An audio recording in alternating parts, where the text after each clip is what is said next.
ہوئے رخ کریں گے رینالا فورٹ کا۔ عاشق رسول صلی اللہ علیہ وسلم نے سے محبت کا اظہار کے لیے رینالا فورٹ کے شہری اسرار حسین نے 3 سال 12 ہفتے اور 7 دن کی بڑی محنت کے ساتھ اپنے ہاتھوں سے قرآن مجید کو تحریر کیا۔ مزید اس حوالے سے جانتے ہیں ہمارے نمائندے عمران خوشی سے، جو اس وقت وہاں پر موجود ہیں۔ اسرار حسین قطبی، مرولا شریف، تھانہ چوچک، ضلع اکاڑا، پیشہ زراعت۔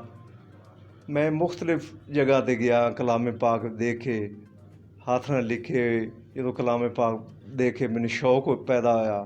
اس بعد میں اردو بازار تو پیپر لے کے اپنے گھر مرولا شریف بیٹھ کے کلام پاک لکھنا شروع کر دیتا۔ 7 پارے جدو لکھے ادو دل نہیں کرتا سے لکھن واسطے بھی یہ کام بہت لمبا اور مشکل کام ہے، لیکن اللہ دے فضل و کرم دے نال آہستہ آہستہ وہ مکمل ہوندا گیا۔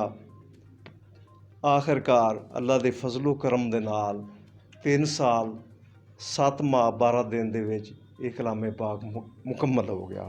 اس تو بعد میں دوسرا کلام پاک شروع کیتا ہے اور وہ بھی لکھ رہا۔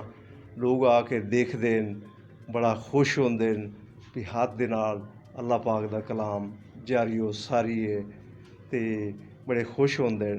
نال ہی میری کوشش ہے بچیاں نوں بھی یہ علم کتابت سکھایا جاوے۔ میری کوشش ہوندی جڑے بچے یا لوگ ہوندے میں انہوں نے بھی سکھا رہا ہاں، اور یہ اللہ پاک دا کام جاری و ساری رکھا ہے۔